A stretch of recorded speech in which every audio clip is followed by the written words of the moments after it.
people like me. You need people like me so you can point your fingers and say, that's the bad guy. That's the bad guy. That's the bad guy. That's the bad guy. That's the bad guy.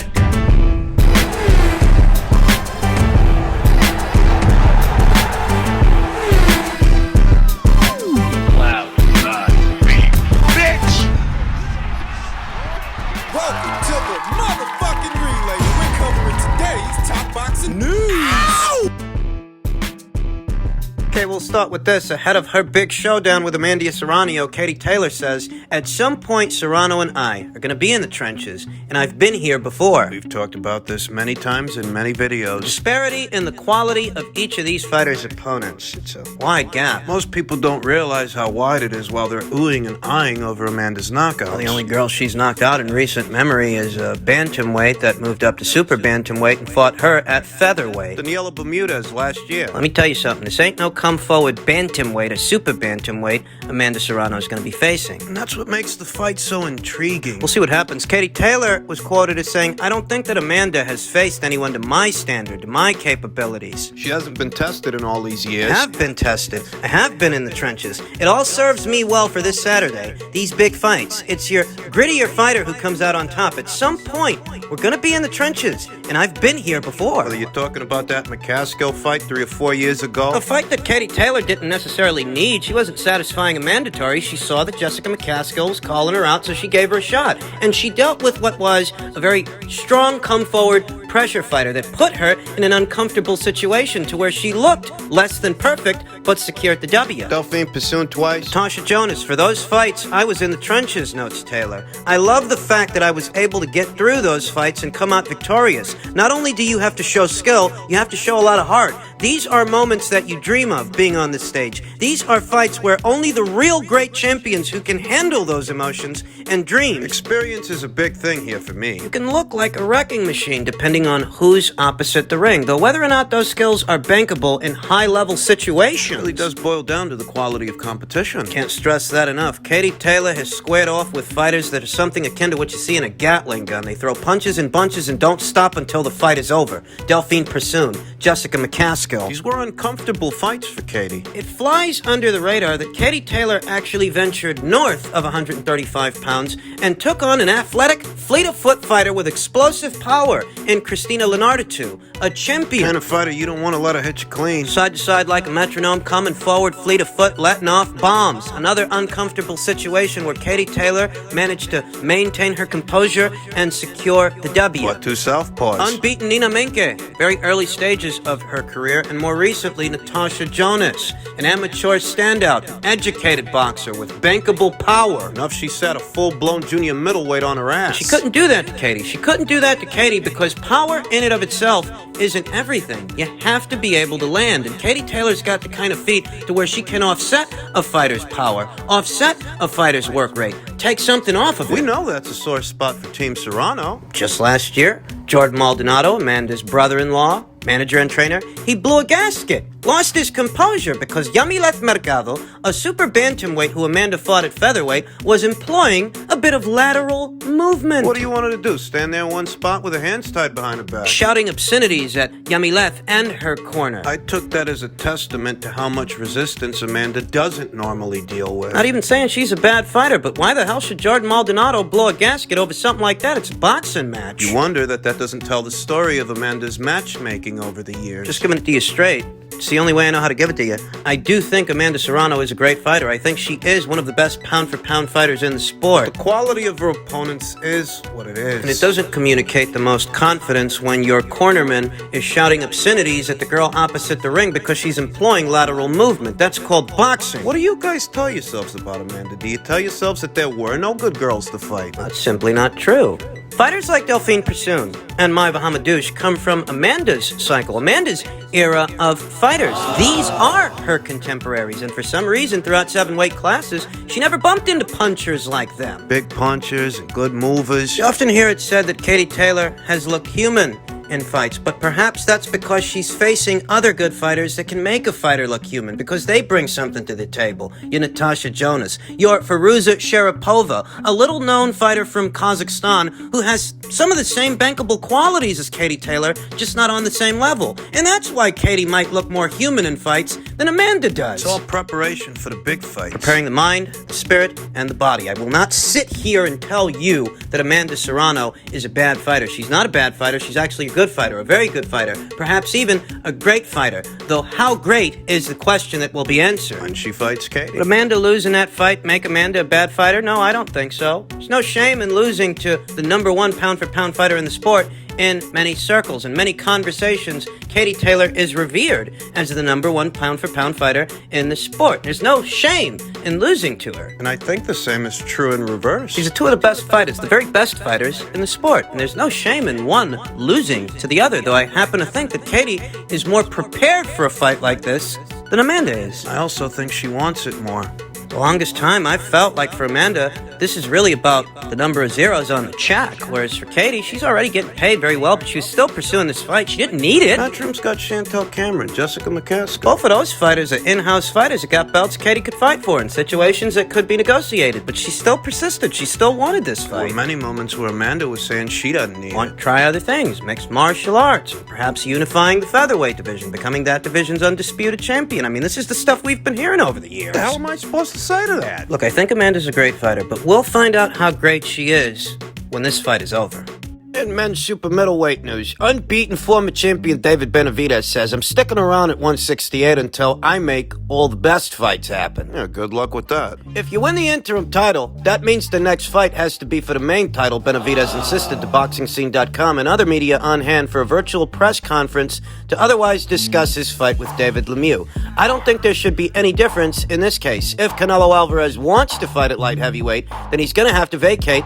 It's only fair. And that's what they're relying on. You have to consider what Canelo Alvarez's plan is for what remains of 2022 in order to gain insights on the state of the super middleweight division and how soon we can expect the reset button to be hit, because that's what David and the rest of those boys at the PBC are waiting for.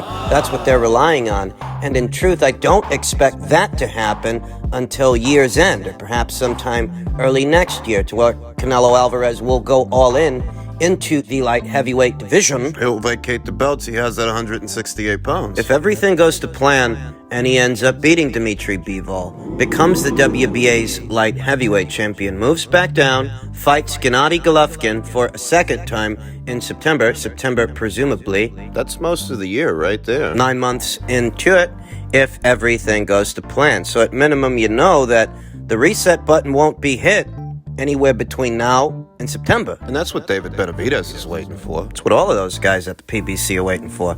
He was quoted as saying, I'm sticking around at 168 pounds until I can make all the best fights happen. I want to become a world champion again.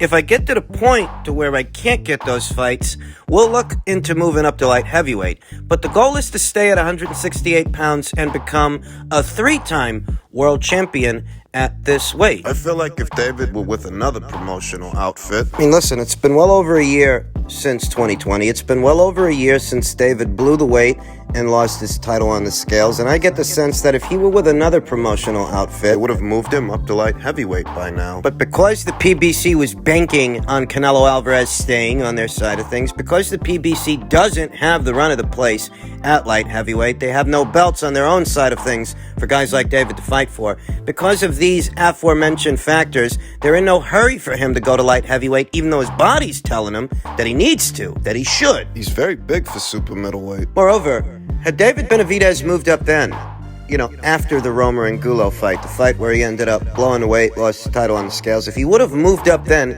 and moved up to light heavyweight, continued to fight, angling for a title shot, he'd be in a position now to perhaps fight for one. At light heavyweight. David Benavidez has fought 2 times so far since blowing the weight and losing his title on the scales ahead of what ended up being the Romer and Gulo fight and his victory over him. He fought Kyron Davis, he fought Ronald Ellis, and you tell yourself, for fighting guys like this... These are big fights? No, they're not big fights, and David Benavidez, Samson Lukowicz, they know that. These are not big fights. These are not big-name opponents. And for fighting guys like this, why don't you fight guys like this at a healthier weight for you, light heavyweight? Fighting the Kyron Davises and Ronald Ellises of the world. Well, I got guys like that at light heavyweight, but if you do it at light heavyweight, it's a healthier weight for the fighter, and you can still angle. You can still get in position to fight for a title. Although, at light heavyweight, David Benavidez won't have the same advantages he has as a super middleweight, I reiterate. He's very big for super middleweight, but those advantages, those are not advantages he'll have at light heavyweight, not when you got big statuesque guys like Maxim Vlasov running around. 2-3 primary reasons I think David hasn't moved up yet. One, PBC's got more ponies in that super middleweight show than they do at light heavyweight. At light heavyweight, they don't have any belts for David to fight for, and really, they don't have any belts for him to fight for now at super middleweight. But what they're expecting is that very soon, Canelo's going to vacate. By the time that he does, David Benavidez will have pounced on David Lemieux, Canada's David Lemieux, become the WBC's interim champion, and find himself in a position to be elevated to full WBC champion at super middleweight. Seems like a reasonable plan, except even if that happens, even if David sees himself become a 3-time super middleweight champion, how much longer are you going to have this very big guy cutting down to 168 pounds? How much longer can he do it before it starts to cost him, before it starts to show up in his performance? Because we're still several months out from Canelo Alvarez vacating all those belts. How soon can we expect Canelo Alvarez to vacate all those belts? How soon? What? Year's end? Year's end is still several months from now. But this is the plan, and this is a part of the reason I think David doesn't want to move up. There's also the size advantage that he has over a super middleweight, size advantage, power advantage that he may not have at light heavyweight, because there are big guys at light heavyweight like David, destructive punchers that are accustomed to taking on other big guys and other destructive punchers. You won't have a size advantage up there. At least it won't matter quite as much. It won't matter as much up there, I should say. That's why they don't want to move him up yet. Please, number 3, the light heavyweight division for the most part is a division where Top Rank has the run of the place. For the most part, they do. 3 of the 4 major alphabet titles are on the Top Rank side of things. The only other title Top Rank doesn't have is Dimitri Bivol's title, WBA title, the one Canelo Alvarez is going to be fighting for very soon on the Matchroom DAZN side of things. PBC, they ain't got the run of the place up there. They don't want to have to play ball with anybody. Look, we know that there are certain fighters they're more willing to send out than others.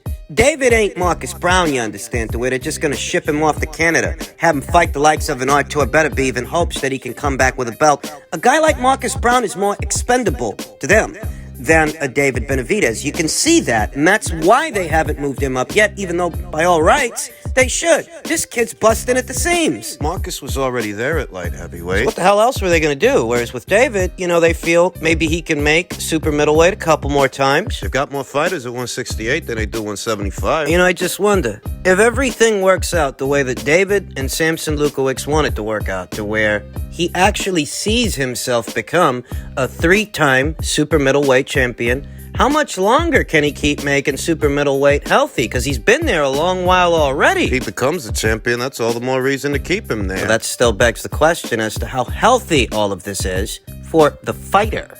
Just in keeping with the theme of news at or around super middleweight and light heavyweight, WBA light heavyweight champion Dimitri Bivol says Canelo has had close fights. He's been beaten before. That's the kind of talk you want to hear from a competitor. Even though Dimitri Bivol in this situation is the reigning champion and Canelo Alvarez is the challenger. That's the kind of talk you want to hear from a competitor. His quote is saying, "I always wanted to learn to fight and protect myself. I watched many movies with Jackie Chan when I was a kid, and I always wanted to learn to fight like him. My father first took me to a training facility to do karate. There were not many competitions there. Then my father took me to a boxing gym where I fell in love with boxing.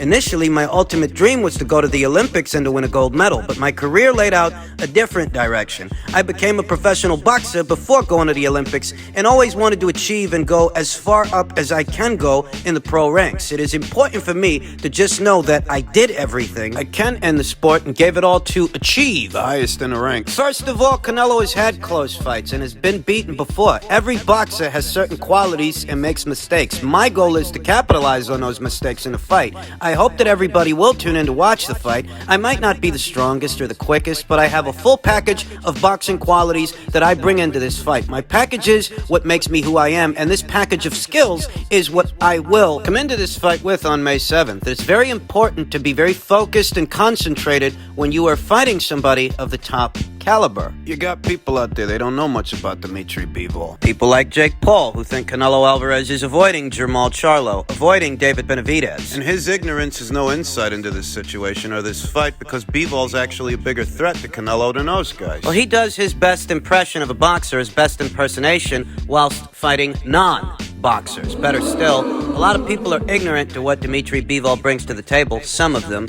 not realizing that this is what you want in a competitor. This is what you want to hear, this is what you want to see. A guy who's not shrinking in the moment, a guy who's not just fighting for a check, not just a check, although the check is a part of it because these are prize fighters after all, so there is going to be some emphasis on the prizes, though the prize itself doesn't seem to be the focus or the focal point for Dimitri Bivol. He's analyzing Canelo and evaluating him the way he would evaluate any other opponent because like with any other opponent, it is Dimitri's intention to beat him. That makes him a threat. Somebody ought to tell Jake Paul that while he tries his best to sell himself as a boxer to the world of boxing. Dimitri Bivol ain't just some nobody, he's a champion. He's something you're never going to be in this sport. Or you can sell tickets to the people that watch your YouTube channel and follow you on social media. You can do that, but what you can't do... Neither you or Kamaru. Usman, who's been taking jabs at Canelo Alvarez for fighting this guy. What neither of these two guys can do is what Dimitri Bivol's already done. Neither one of these two guys are ever going to win an alphabet title from anyone in the sport of boxing. And it's not because they don't want to, it's because they can't. It'll never happen. For all the nobody talk you're hearing from guys like Jake Paul and Kamaru Usman, plastic title this, nobody that, neither one of you two guys are ever going to do what Dimitri already did. You're never going to win an alphabet title. You will never be a champion in the sport of boxing. It'll never happen. You two schmucks wouldn't win an area title, much less a world title. It'll never happen. Ever. And I wouldn't pick either of you to make it out of the first or the second round with the guy you're taking jabs at, Dimitri Bivol. He's a competitor. You're not. I like what I'm hearing.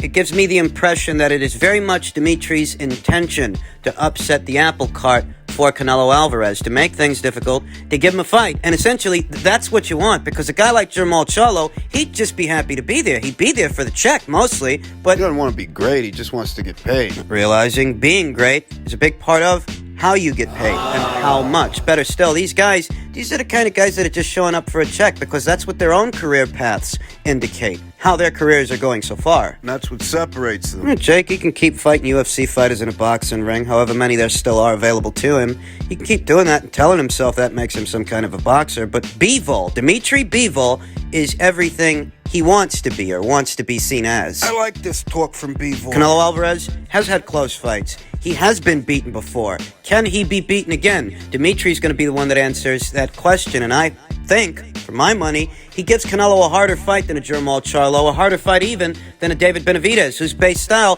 plays into Canelo Alvarez's strengths in all the ways Dimitri's does not. He's a cerebral fighter. Moving target who's a durable, light heavyweight champion.